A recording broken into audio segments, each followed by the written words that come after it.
도시 중에 하나입니다.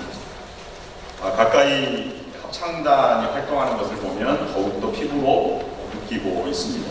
메스터 코랄이라든지 기동여성 합창단, 가스 이미지, 샌프란시스코 어린이 합창단, 사모 목사 합창단, 장로 합창단 등등을 활동하고 있고 또 종기 연주에도 많이 하고 있습니다. 그만큼 합창을 좋아하고 또 음악을 좋아하는 분들이 많이 있는 것입니다. 그 중에서 제가 확신하건데 우리 교회 성가대가 가장 으뜸이 아닐까 하는 생각을 제가 정정합니다. 여러분의 헌신과 수고 그리고 봉사에 감사를 드립니다. 많은 분들이 음악을 들을 때 합창을 들으면 마음이 시원해진다고 이야기를 합니다. 절제와 또는 연합한 심이 느껴지기 때문입니다. 그래서 마음을 시원케 하고 평안을 찾아들기도 하고 참여할 때 함께 큰 기쁨과 은혜를 체험하기도 합니다. 아마 그래서 천사들의 합창이라고 하는 표현이 또 생겨나게 된 것 같습니다. 이 땅에서 천국까지 이르러 계속되는 것이 무엇이 있을까를 생각을 해보았습니다. 고린도전서 13장 13절 마지막 절에 보면 믿음, 사랑, 소망 이 세 가지는 항상 있을 것인데 그 중에 제일은 뭐라고요? 네, 오늘 후흥서 목사님은 그 중에 제일은 돈이라 이렇게 얘기했습니다. 사도 바울은 사랑이라고 했습니다. 왜 사랑이 영원하냐, 제일이라 라고 생각해 보면 하늘나라에 입성할 때 우리의 믿음은 사라지게 됩니다. 왜냐하면 믿음의 주요 온전케 하시는 예수님과 더불어 영원한 삶을 살아가기 때문입니다. 더 이상 믿음이 필요치 않습니다. 또한 소망도 그렇게 그립고 소망하던 하늘에 입성하였으니 더 이상 소망할 것이 없습니다. 소망도 사라지게 됩니다. 그러나 이 땅에서부터 계속 이어지는 영원한 영생복락, 주님과 더불어 사랑의 교제는 계속되기 때문입니다. 또한 모차르트가 말한 대로 지상에서부터 천국에 이르는 영원히 지속되는 것은 음악밖에 없다. 이렇게 말하는 것도 아마 맥락을 같이 하는 것일 것입니다. 성가를 듣는 것으로도 마음이 평안하지만 함께 참여하면 더 큰 기쁨과 은혜를 체험할 수 있습니다. 그러나 그 마음에 인격이 찬양에 묻어나오고 그의 믿음이 거기에 담겨져 있다면 얼마나 큰 감동을 가져보게 될 것입니까? 우리 교회 2013년도에 부흥사 목사님으로 오셨던 정용치 목사님 부흥회 때 간증을 하셔서 많은 분들이 눈물을 흘리고 또 많은 깨달음을 주셨습니다. 제가 그 목사님 후임으로 부사역자로 진관교회 은평구에 있는 교회 사역하였기 때문에 그 목사님 그 순간을 경험하였습니다. 그 목사님 그 교회를 떠나신 지 13년이 지나셨는데 13년 만에 그 목사님이 LA에 오셔서 정착하셨고 LA에서 아들이 한국을 방문하였다가 사고를 당하게 되었습니다. 그 아이의 이름이 정영광이라고 그때 나이 대학교 주니어 때 20살이었습니다. 그러니 교회에서 10살 이전에 초등학교 들어갈 때부터 뛰어놀던 아이가 죽음으로 이령유원지에 가서 언덕길에 정면으로 부딪혀서 이 죽음으로 있는 그 아이를 제가 병원에서 장의사와 연락해서 교회장으로 시신을 안치하고 장례 예배를 드리게 되었습니다. 3일 만에 급하게 목사님과 사모님 그리고 영광이의 누나가 참여하는 눈물의 장례 예배가 진행되게 되었습니다. 그 영광이의 누님은 음악을 전공한 분이셨습니다. 그래서 그때 장례를 주관하는 저에게 조가를 부르고 싶습니다. 원래 유가적인 조가를 부르는 것이 아닙니다. 왜냐하면 너무 감정이 격하기 때문에 유가족이 부를 때 오히려 더 장례 예배가 어려워질 수 있습니다 라고 말렸습니다. 누님은 제가 마지막 공생하는 길에 내 소리를 들려주고 싶습니다 이렇게 간청을 하였습니다. 그러시라 해서 순서에 집어넣어서 장례 때 조가를 불렀습니다. 그때 조가가 나 어느 날 꿈속을 헤매며 어느 바닷가 보냈는데 1절부터 마지막 절까지 한 번의 흐틀림이나 눈물이나 떨림이 없이 끝까지 부르고 자기의 부와 유가족들에 앉았습니다. 많은 사람이 감동을 했습니다. 우리가 볼 때 그냥 어린아이인 줄 알았는데 저렇게 슬픈 현실 가운데에도 하나님을 찬양하고 흐트러짐 없는 인격으로 그렇게 이 행사를 치는 것을 보고 굉장히 감동을 받았고 천사의 음성 같다고 이야기를 했습니다. 그만큼 인격이 담겨있고 사랑과 믿음이 담겨져 있는 찬양은 우리에게 큰 감동과 은혜를 주게 됩니다. 찬양은 부르는 사람의 인격과 신앙의 깊은 관계가 있습니다. 그래서 일치하는 삶을 살아가는 그런 모습이 얼마나 아름다운 찬양이 됩니까? 우리 성가대 구원들은 그것을 끊임없이 노력하고 회개하고 가다듬고 그러므로 우리 예배가 더욱더 귀중하게 쓰임받는 우리 성가대가 될 수 있기를 주님의 이름으로 축원합니다.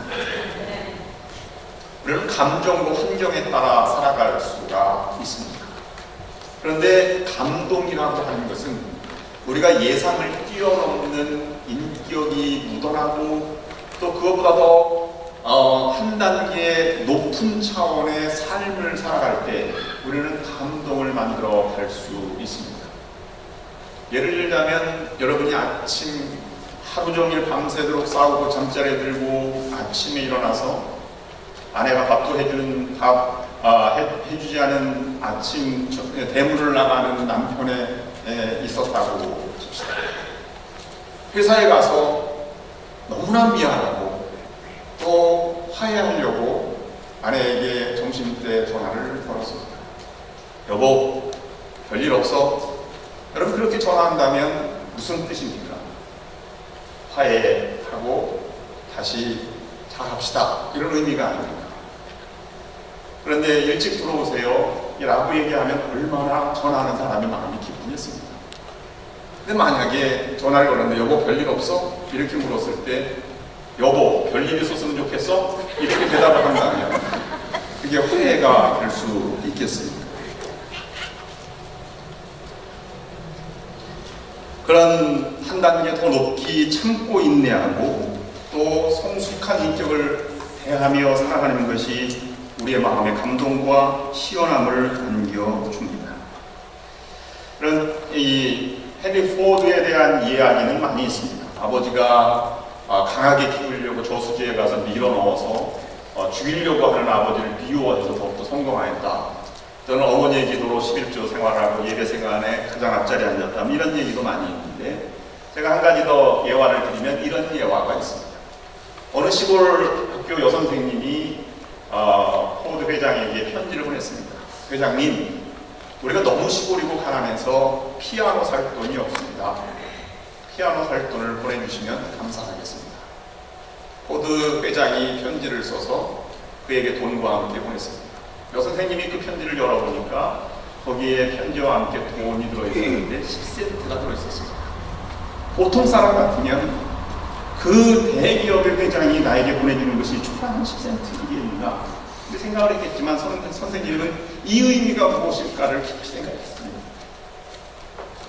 그리고 아이들과 함께 그 텃밭에, 학교 텃밭에 물을 부고 시장에 가서 땅콩을 하나 심었습니다. 그걸 점점 키워서 몇 년 만에 그것을 수확한 돈으로 피아노를 샀습니다. 그리고 회장님에게 편지를 보냈습니다. 회장님이 주신 돈 때문에 우리가 이렇게 노력해서 피아노를 갖게 되었습니다. 그 도움에 감사를 드립니다. 그렇게 편지를 받고 포드 회장이 감동을 했습니다. 그래서 편지를 썼습니다. 당신 같은 사람 때문에 미국이 이렇게 부강하게 된 것입니다. 당신에게 그 10,000불짜리 책을 보내면서 앞으로 당신이 필요한 것은 무엇이든지 돕겠습니다. 라는 편지와 함께 전달이 되었습니다. 여러분 어떻습니까? 참으로 시원하고 아름다운 그런 모습이 아니겠습니까? 우리도 그와 같은 삶을 살아가야 할 것입니다. 감정과 한결의 얽매여 있는 것이 아니라 다른 많은 사람들에게 감동을 주고 하나님의 마음을 시원케 하고, 그러기 위해서는 우리의 욕심과 우리의 이기심과 우리의 감정과 환경을 다 벗어버리고 그리스도의 심장으로 이식하는 것이 필요치 않겠습니까? 하나님이 원하시는 것이 무엇일까를 고민합니다. 내가 정말 힘들고 어려워도 눈물로 삭히며 그것을 이뤄나갈 때 하나님이 도와주시지 않겠습니까? 오늘 사도 바울의 고린도 교회에 보내는 첫 번째 편지는 16장까지 나와 있습니다. 오늘 본문 봉독해드린 16장 13절 말씀에 보면 깨어 믿음에 굳게 서서 남자답게 강건하여라 라는 말로 시작을 합니다. 여러분, 이 말씀을 읽으면서 여러분 고린도 교회 분위기를 느낄 수 있습니까? 그들이 정말로 강하게 담대하게 서서 너희는 깨어 담대하게 믿음에 굳게서 남자답게 강건하여라. 지금 강건하기 때문에 더 강건하라고 말씀하는 것이겠습니까? 찢어진 마음, 어렵고 힘든 과정 가운데 지치고 어려운 교인들을 바라보면서 그래도 무너지지 말고 지켜나가라, 남자답게 강건하여라, 교회는 그래야 되는 것이다, 하나님 그걸 원하신다 라고 역설적으로 표현하는 것입니다. 초대교회는 예루살렘 교회가 아주 크게 부흥하고 3,000명이 회개했다는 것을 통해서 우리는 초대교회가 완벽한 교회로 그렇게 알고 있고 그렇게 믿고 살아가고 있습니다. 그러나 제가 생각해 볼 때에는 초대교회 교회는 예루살렘 교회 말고는 그 다른 교회들은 가정교회였습니다.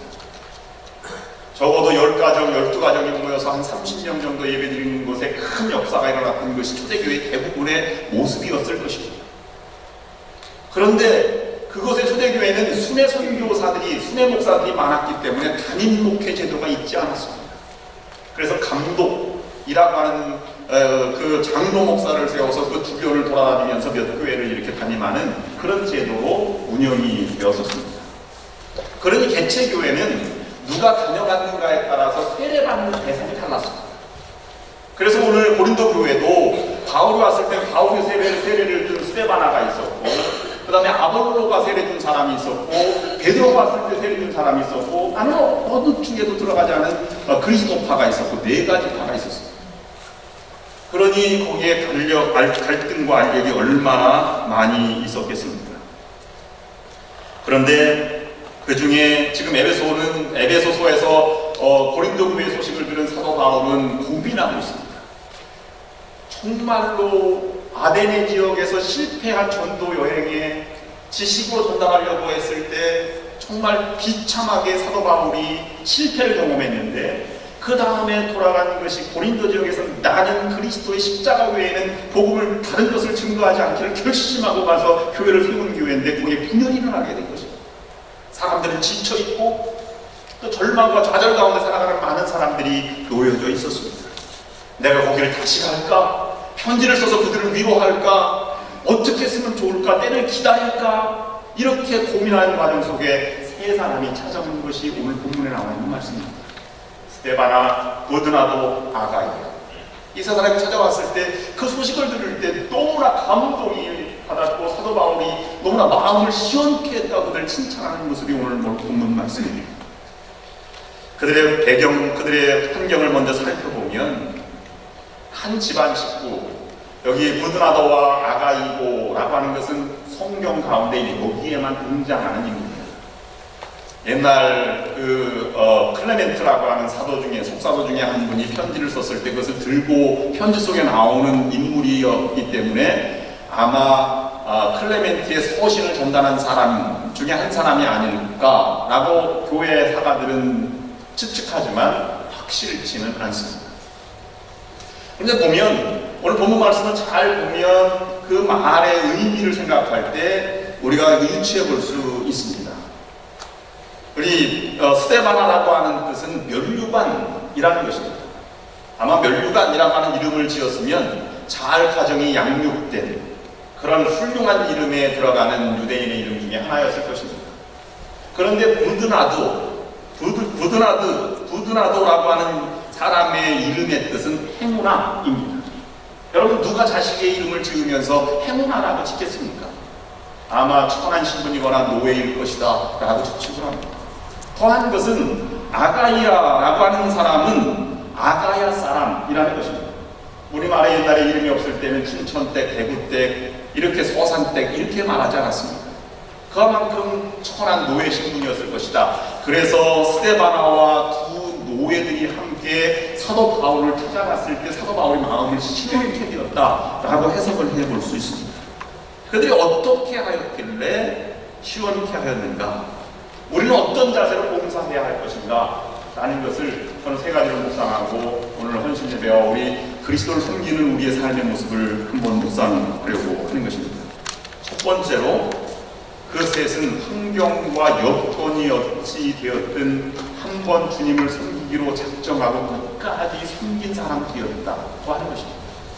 15절 말씀에 스데바나의 집은 곧 아가의 첫 열매여 또 성도 섬기기로 작정한 줄을 너희가 안지라 내가 너희를 권한다 라고 말하고 있습니다. 이 스데바나는 사도 바울로부터 세례를 아시아의 첫 열매라고 하는 것은 첫 성도라고 하는 것입니다. 처음부터 끝까지 흔들리지 않고 그렇게 간 사람입니다. 그래서 그에게 다른 많은 그런 변화가 없이 섬기기로 하는 것이 큰 그러한 삶의 감동을 주는 사람이었습니다. 한번 봉사하기를 결심하였으면 세월이 바뀌고 환경이 바뀌어도 아니면 정말로 힘든 과정이 있어도 그것을 딛고 나갈 때 감동이라고 하는 것이 우리에게 주어진 것입니다. 그것이 우리의 마음을 흡족하게 하고 또 기쁘게 하고 하나님의 마음을 시원케 해드리는 봉사라고 하는 것입니다. 여러분 한 길을 정하셨으면 그 길을 끝까지 가시기를 바랍니다. 거기에 감동이 있고 거기에 기적이 있는 것입니다. 두 번째는 여기에 보면 그들이 부족한 것을 너희의 부족한 것을 채웠다라는 표현이 있습니다. 여러분 정말로 훌륭한 지도자, 정말로 훌륭한 사람은 베푸는 사람이 아닙니다.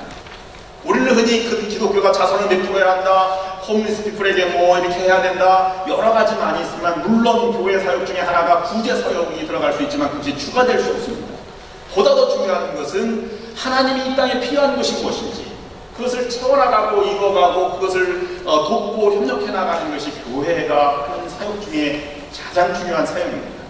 그럼 우리도 마찬가지로 정말 위대한 지도자는 베푸는 삶이 아니라 부족한 것을 채우고 필요를 채워주는 사람이 훌륭한 지도자가 될 수 있다고 하는 것입니다. 제가 전에 교회에 있을 때 한 분이 계셨습니다. 그분은 식당에서 일을 하셨는데 식당에서 열심히 일을 합니다. 주일까지 일을 하고 그 다음에 마지막 날 봉급을 타면 자기가 생활할 수 있는 월세만 내고 조금 돈만 남겨놓고 그는 모두를 다 가지고 차 가득 실을 수 없을 정도로 물품을 삽니다. 만두와 쌀과 야채 모든 물품을 사서 교우들에게 다 일일이 돌립니다. 교우들이 물론 그보다 잘 사는 사람도 있고 그런 사람도 있습니다. 그런데 그것을 돌려주는 것이 큰 의미라고 생각을 하고 돌려주는 것입니다. 저도 만두를 받았는데요. 만두도 한두 번이지 1년 365일 시간만 되면 만두를 갖고 오면 그것이 맛이 있겠습니까?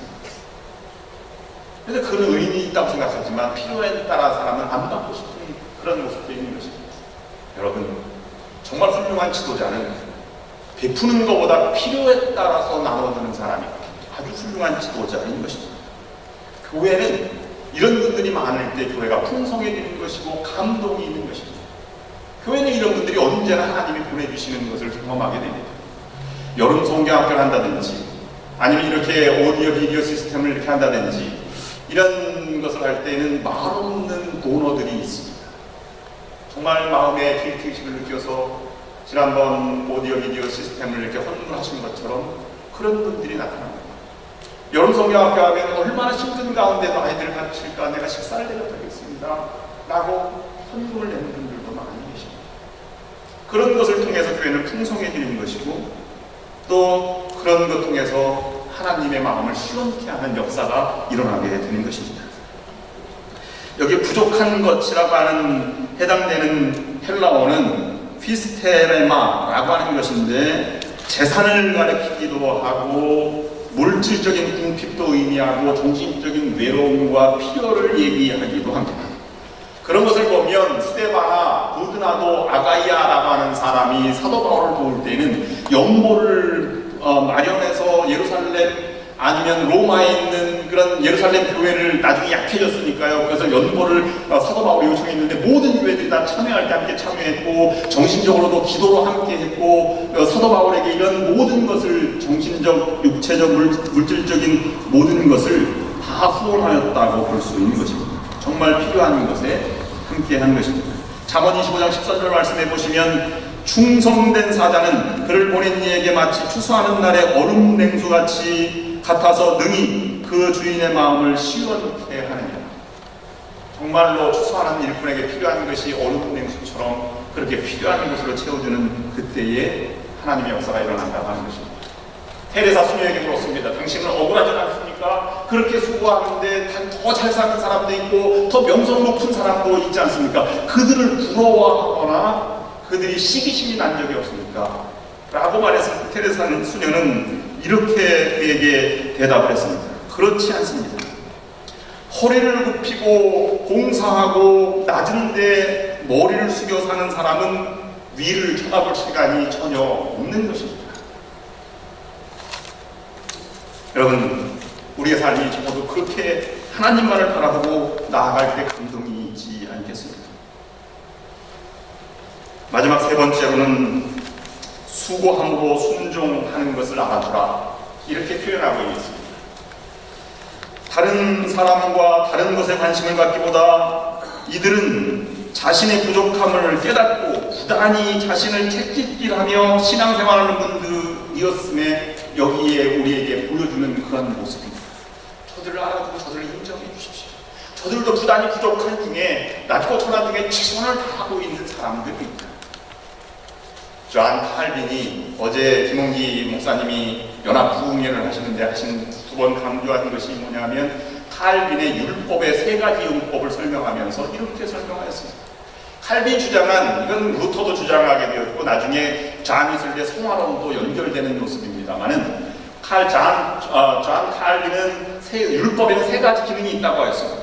첫 번째는 죄를 깨닫게 해주는 것, 두 번째는 공공질서, 공공의 도덕을 일으켜 세우는 것, 세 번째는 성화의 채찍질로 사용하는 용법, 이렇게 된다고 하였습니다. 죄를 깨닫게 해주시는 것, 도둑질하지 말라, 뭐 이런 것도 우리가 율법의 용법으로 잘 지켜나가고 있습니다. 근데 공공의 질서, 악한 자를 심판하고 정의를 세우는 이러한 그런 과정 가운데 아니면 공공의 도덕을 지키고 법규를 지키는 문제 기독교인들이 지켜나가지 않으면 안 된다. 제네바시에서 칼빈이 그것을 신정 정치를 하면서 구약 시대의 그런 법률을 하면서 이것을 정의해서 나아가는 그런 과정 속에 실현하려고 노력했습니다. 여기까지 나가지도 못하는 교인들이 많다는 것입니다. 사회법을 지키지 않고 아니면 뇌물이나 아니면 다른 부정한 방법을 써서 돈을 모으려고 하는 사람들이 있다는 것입니다. 율법의 용법에 맞지 않는다는 것입니다. 더 나아가서는 성화의 단계까지 나아가기 위해서는 성령의 채찍질로, 율법의 채찍으로 성화의 과정을 통해서 날마다 나아가는 것, 십계명 서로 사랑하라, 하나님을 사랑하라, 이것을 늘 하면서 살아가는 그런 삶을 살아가야 한다고 이렇게 강조를 했습니다. 우리는 우리 생활의 신앙생활의 최선의 성장과 성화가 이루어질 때까지 부단히 자기를 채찍질하고 회개하고 나가는 삶이 필요한 것입니다. 여러분, 신앙생활하면서 적어도 우리가 판단하지 않고 살아갈 수 없습니다. 내가 신앙이 바른지 다른 사람이 바른지 보이는 걸 어떻게 판단하지 않겠습니까? 그러나 우리가 판단하고 흥정하지 말아야 할 것이 있습니다. 하나님의 것, 하나님이 주신 것은 우리의 흥정과 판단의 대상이 되지 않는다는 것을 분명히 인식해야 신앙이 성숙할 수 있는 것입니다. 하나님이 주신 것은 무엇입니까? 주일 성수, 하나님의 10분의 1, 하나님의 것으로 드린 11조 예물, 아니면 하나님이 주신 우리의 부모, 우리가 부모를 선택할 수도 없고 흥정할 수도 없습니다. 불평하고 판단할 수도 없습니다. 하나님이 주신 것입니다. 교회, 그리스도의 몸을 우리에게 허락해 주셨습니다. 우리 주변에 있는 성도들, 환경, 아니면 목사님 모두가 다 하나님이 우리에게 허락해 주신 것입니다. 그것을 받아들이는 것이 신앙의 성숙한 삶의 모습인 것입니다. 그러나 내가 채찍질해야 할 것은 아직도 부족한 나의 모습, 하나님께 달려가야 할 모습, 이걸 이 좌미슬 목사님은 선의 능청과 성화로 풀어나갔습니다. 하나님 우리에게 하나님의 것으로 모든 것을 주시고 다가오셨습니다. 이건 사랑의 표현입니다. 그러나 우리도 삭개오가 뽕나무에 올라간 것처럼 우리가 그렇게 올라가면 우리의 100% 노력, 우리도 할 수 있고 해야만 하는 그런 삶의 모습이 나아갈 때 우리가 성화 그리스도를 닮아가는 이 땅의 작은 예수로 하나님의 마음을 시원케 하는 삶을 살아갈 수 있게 된다고 하는 것입니다. 오늘 우리에게 이와 같은 모습이 필요합니다. 그러므로 오늘 결론 냈습니다. 마음을 시원케 한 스데바나, 부드나도, 아가이아, 이 세 사람이 오늘 한 해를 시작하고 또 우리가 신앙생활하는 우리의 삶의 표준이 될 수 있기를 원합니다. 그러기 위해서 한 번 정한 길은 끝까지 걸어갑니다. 그리고 내가 나눠주는 것이 주가 아니라 그가 필요한 대로 내가 쓰임받기를 원합니다. 그리고 자신의 신앙과 믿음이 자라기를 부단히 노력하고 하나님의 것을 인정하고 내가 부족한 부분을 끊임없이 세워나가고 그 성화되어 나가는 그런 자신과의 싸움, 그런 싸움에서 승리하여 하나님의 복음의 능력이 나타나고 또 풍성한 그런 그리스도 열매가 맺혀지는 여러분 모두가 될 수 있기를, 그리고 성가대 대원 모두가 될 수 있기를 주님의 이름으로 축원합니다.